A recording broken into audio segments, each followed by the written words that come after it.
A discussion of Earth Alliance spacecraft cannot begin without a thorough understanding of the history of ship development.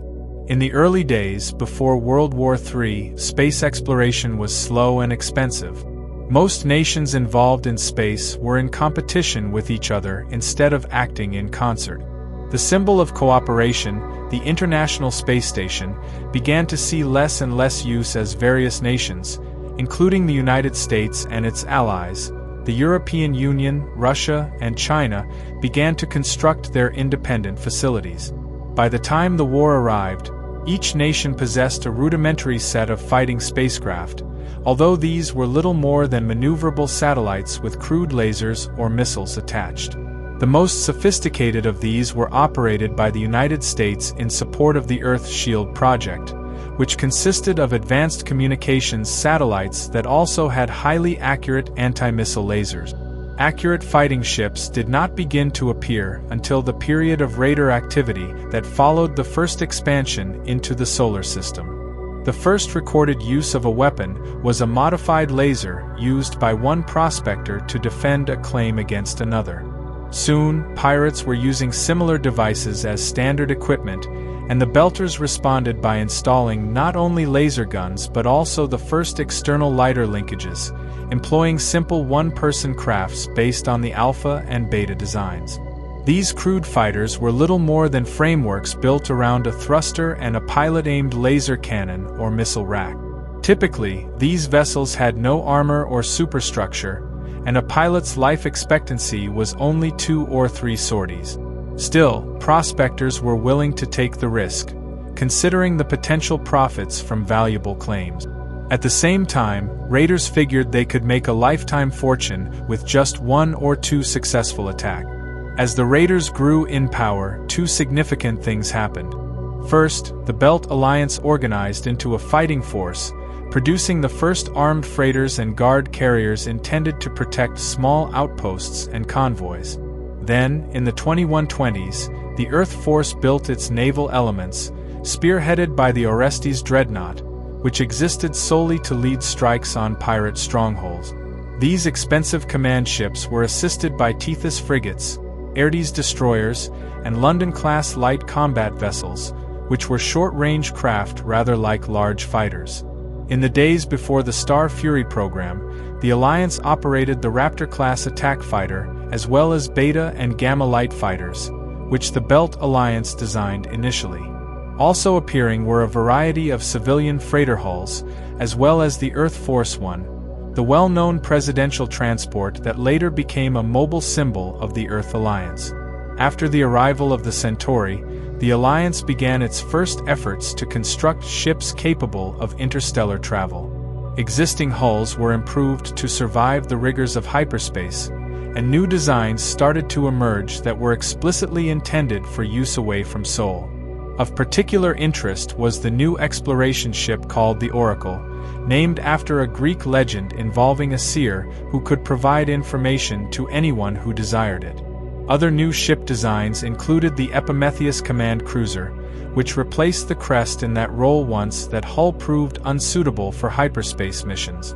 Also appearing were the Avenger, Earth's first dedicated carrier, known for its internal bays developed as part of the Star Fury program, the Hermes military transport capable of high-speed travel between systems, the Artemis, a more advanced frigate with better armor and weaponry than the existing Tethys, and the Orion, a ring-shaped starbase that could be constructed in highly modular sections. The first truly capable Prometheus defense satellites, armed with rapid-fire missile racks, also began to appear during this era. These new units operated weapons captured or purchased from alien races and then improved by Alliance scientists. These devices included missile racks, light particle beams, medium lasers, at that time referred to as heavy lasers, and the first interceptors. The years that followed saw the introduction of several new designs intended to support existing military vessels, not just operate alone. These included the Cotton-class tender, a mobile repair and resupply craft, as well as large bulk freighters or barges, and even the first Q-ship designs.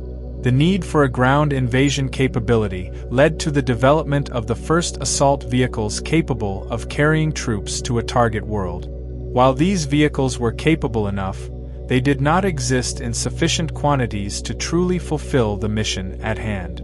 The Galahad-class assault transport, along with its array of Bolt assault shuttles, could likely capture a single small installation or town, but would have no hope of actually invading and controlling a populated world. This lack of ground strength was one of the major contributors to the Alliance's unwillingness to take armed conflict into alien space, despite the opportunities presented by the Chlonus and Kulani, and later the Narn frontier. The final years of the 22nd century saw new improvements in weapons technologies. The Alliance finally perfected the Interceptor and produced its first railgun, heavy plasma cannon, standard particle beams, and particle cannons. These advancements resulted in new models of the Aertus, Epimetheus, Orion, Crest, Artemis, Tethys, and Hermes, as well as the next generation of Star Fury, known as the Flying Fox. In addition, Delta fighters, the pinnacle of Delta advancement, made their appearance and rapidly entered widespread service, not only in the Earth and Belt alliances but also among raiders and even foreign powers. New support ships included the short-lived Tahiti Meat Collier, which was later supplanted by improvements to the Cotton Tender, and the Perseus Minesweeper, which, coupled with a suite of new captor mine designs, significantly improved the defenses at most major Earth Alliance installations.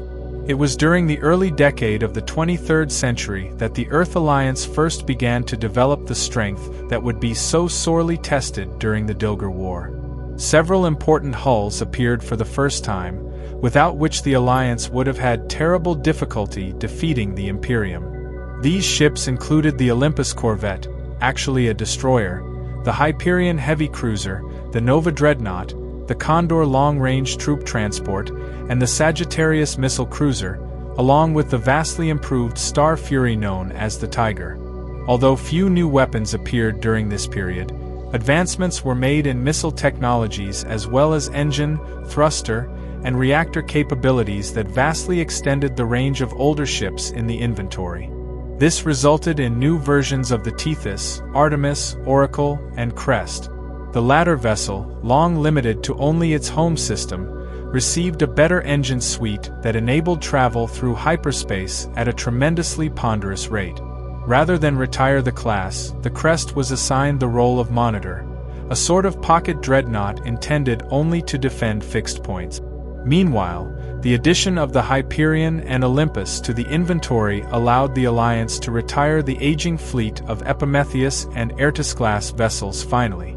However, some examples of those classes continued to operate for years after they technically became obsolete.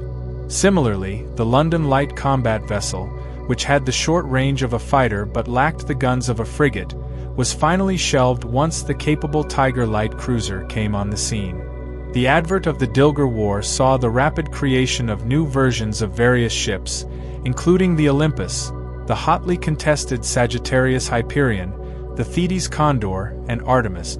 Not all of these designs were particularly effective. Wartime experimentation also led to the development of the Midway-class fast carrier, which traded lighter capability for speed and was quickly retired. The Valkyrie lighter, developed in competition with the recently created Star Fury, was introduced.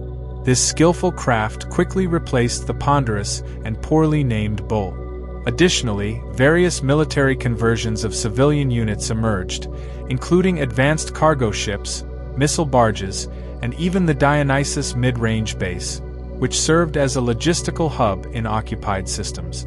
Considering that the Earth Alliance was involved in the war for only a couple of years, the number of new ships, improved variants, and conversions is quite staggering. The decade that followed the war produced some of the most intense changes in the Earth Alliance Navy that had ever been seen. Just about every ship class in service, and indeed nearly every individual ship, underwent some form of retrofit to upgrade its capabilities and take advantage of new technologies. The Hyperion alone saw no less than 5 new variants appear during the decade following the war. The ships that benefited most from advancements were the Hyperion, Avenger, Orion, Nova, Olympus, Oracle, Artemis, Lethe, and Rests.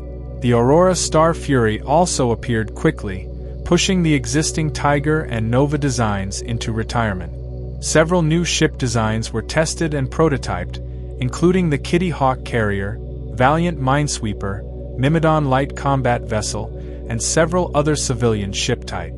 Most of these were considered failures, although the Myrmidon was adopted for use by several colonies for independent local defense. Mars, for example, intended to use these ships against Earth should a war of independence come to pass.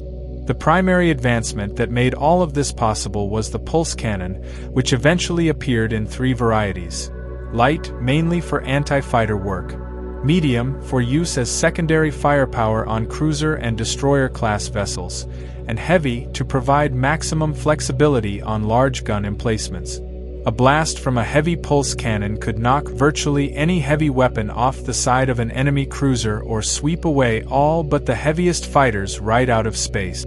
Pulse cannons of all sizes began to appear on frontline combat elements as early as late 2130, making them one of the fastest weapons to transition from the drawing board to full-scale production. The Alliance also made a fortune selling examples of this weapon to neighboring races, particularly the Karens, who installed light pulse cannons on most of their ships within that same decade. The development of the pulse cannon came just a few years before the arrival of the Earth-Minbari War.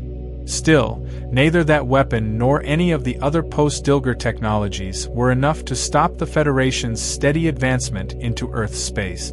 After the war, Earth Force embarked on a crash program to develop new ships and weapons capable of stopping the Minbari should they choose to return. In addition to new variants of the Hyperion, Nova, Orestes, Orion, and Lethe, the Alliance also produced the highly effective Omega Destroyer and Poseidon Supercarrier, as well as Bellerophon heavy defense satellites and a 2-seat version of the Star Fury known as the Badger.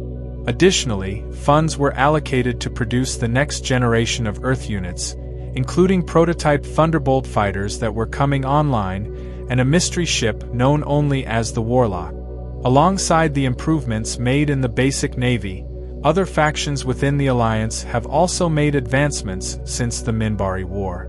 The Belt Alliance upgraded a number of their ships to new technologies, and Psi-Corps is known to have launched a few vessels for their use, including a mothership transport and even their fleet of Star Furies.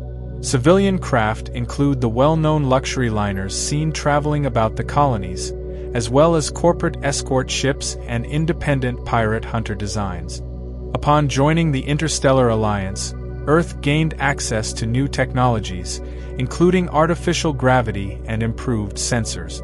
Earth Force also began reintroducing older weapons, such as railguns and laser pulse arrays, which had been retired due to their need for extensive maintenance. In addition, several new ship designs are now entering service as older classes are being retired from duty.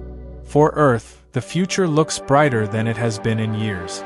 Only time will tell if they can truly reach for greatness.